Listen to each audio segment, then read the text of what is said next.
Hey beautiful people, how are you? My name is Connor. My name is Brittany. Today we are checking in about this fun thing that we've been doing with Ilya. Yeah. Kind of just came organically. We never talked about it, right? It No. just kind of happened. And it showed up in one of our recent vlogs where wasn't our intention, but Ilya was just like climbing on something, slipped off, scraped his knee a little bit, and he came over and was like, talking about his knee. And so we did our normal thing, or I did our normal thing, which is to, confirm that, it looks like you scraped your knee on that thing. And I think he's like, yeah, I scraped my knee, in his own language. And then he generally wants us to kiss it, which is perfect, sending our healing energy and our acknowledgement into whatever area is feeling hurt. And then I also asked him, do you want to self-heal? And that has just, as I said, just kind of happened naturally. And I'm not sure when we started first doing that. It was definitely you. I felt inspired. Okay. I heard you say it to Ilya once, and then I started saying it to them too. Yeah, I think it was like something where, Ilya hurt his hand or something, like I kissed it, and then I asked you, do you want to kiss it? And he kissed it, and I was like, yeah, you're self-healing. You're self-healing. I love that so much. So we just kind of wanted to talk about that because someone had asked, I heard you say this thing, what does that mean?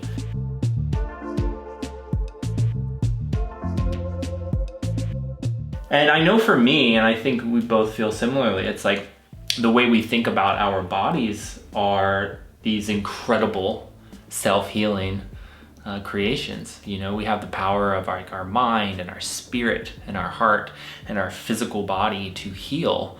And I think tapping into that and really encouraging that within ourselves feels like something we've been doing for as long as we've probably been on our health journeys. Oh, for sure, yeah. And that's a big part of why, I got into my own health journey. It was like, I have the power to really care for myself and to also empower my natural system to care for me. Yes, I feel like our bodies are always vectoring towards health. And if we can give our bodies the environment and the conditions to support it, and our being, all of our being, then it will continue to move towards health. And there's this like daily, we take in toxins daily in all sorts of forms through the air and etc., or negative thoughts or whatever. And if we have the space for our body or our love energy to do its natural thing, I believe we do vector towards health and wellness and love. And it's so powerful to bring that. I've really noticed with this theme and other themes that maybe seem kind of like a big topic for a 2-year-old.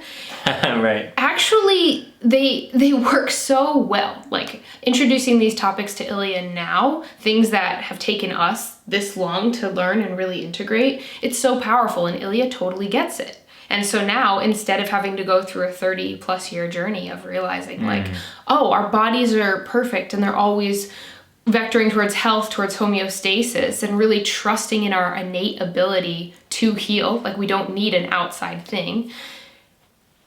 We're giving Ilya that awareness as opposed to, something is wrong. We need to bring in all these different things to fix it. And then we can also incorporate those when it makes sense, like when there's something else that helps. But a lot of the time, it's really that process, like you said, acknowledging what just happened, holding space for Ilya to process it, for their brain to catch up with the fall that just happened or the way their body is feeling, to get some love and attention on it. Ilya really loves to be kissed in the spot that they're hurting, and then to feel like, cool, when they feel complete, it's like, okay, I'm self-healing. I'm like, this is going to take care of itself now, and I can move on. Yeah, I mean, it's an incredibly empowering thing, I think, to transfer over, to a child. And I think children probably have, I think all human beings have this truth inside of themselves.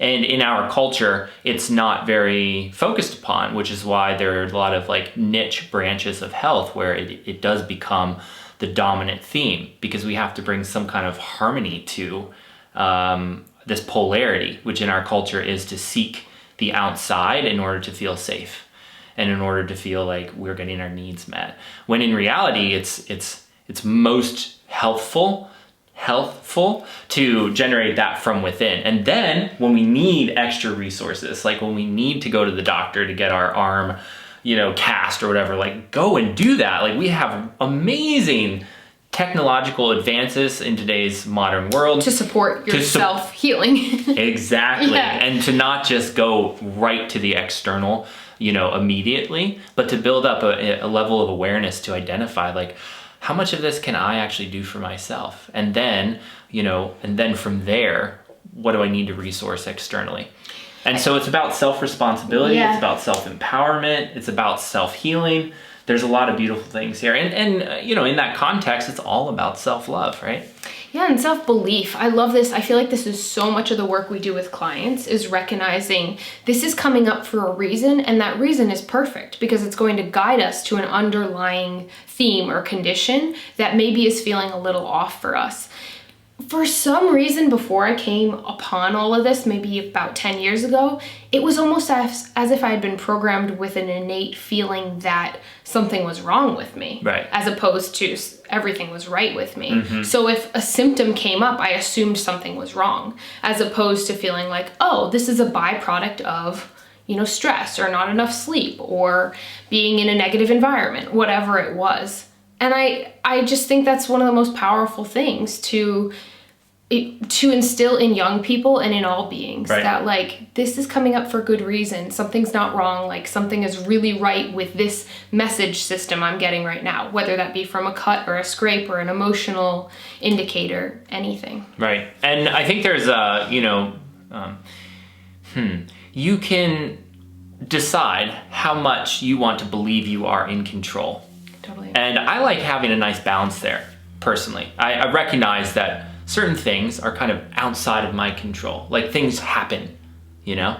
But then they're always happening, and then like I am the vessel to which those things are happening. And so it's like, okay, well that happened, but what does my vessel want to do with that information?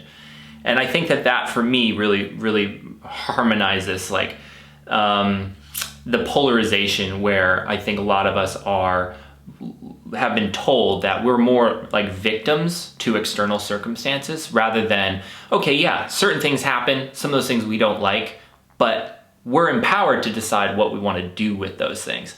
And then there's a lot that happens that we are in control over, and we still kind of give that up to the external. So like, how much are we doing that? And to really take responsibility for that experience. And in that case, it's like, wow, I want to take as much control and power back from what I've been giving and putting on other people and other circumstances as I possibly can, while not putting that on other people to say like, no, you're not, like, this bad thing didn't just happen, like you made that happen. Like that's not, like, I don't need to feel that way about someone else. That's an individual's choice. And I like choosing that I'm in control of as much as I can possibly be in control of. And to check in with myself when things do happen externally to see like, okay, did I kind of call that in Totally. some way? Or did I kind of like, what is my role that I can learn about how I could have created that so that I can create something differently in the future? And I think for me, like, that's a level of self-responsibility I've noticed that culturally doesn't seem to be what we're being taught, and that's fine. But I found that it's the best way that I can feel in the world. So good. And so to just like pass those teachings on to Ilya in a way that doesn't feel like we're forcing Ilya to view things a certain way, but Right. really it's just like, you know, very gentle. Like you said, I mean, we don't have to explain this big thing. We're just talking about like, oh yeah, oh, you hurt your arm. Like, do you want to self-heal? Do you want to put energy into it? Yeah. And it's amazing. Like Ilya's into it from what I can see. And Ilya does self-heal super quickly. We've noticed this. Yeah, I mean, look at Ilya babies. so like fast. babies in general, dude. They just like, they heal like nobody's business. So that's just natural observation of what is. Right. And I think babies probably have some of our healthiest beings to look to. Yeah. They're some of our healthiest beings to look to. Yeah. Yeah, I love this topic. There's so much to explore on it. Thank you for bringing it up. Yeah, and thanks for the person who asked. I don't know who it was. It's just like somewhere in the comments, and I mentioned that we would make a video on it, so I appreciate that I had actually totally forgotten it was in the video, and someone pointed it out. I was like, oh yeah, that's cool. I'm so glad that got in there. Me too. These deeper concepts that are really, I feel like they've become the belief structure that has created thriving lives for us. These are the kinds of things that we teach on our membership site, that we offer, that we share our experience around. So if you want to check that out, we have a free tier and also a full access paid tier. Hope to see you over there, and I hope you have a beautiful day.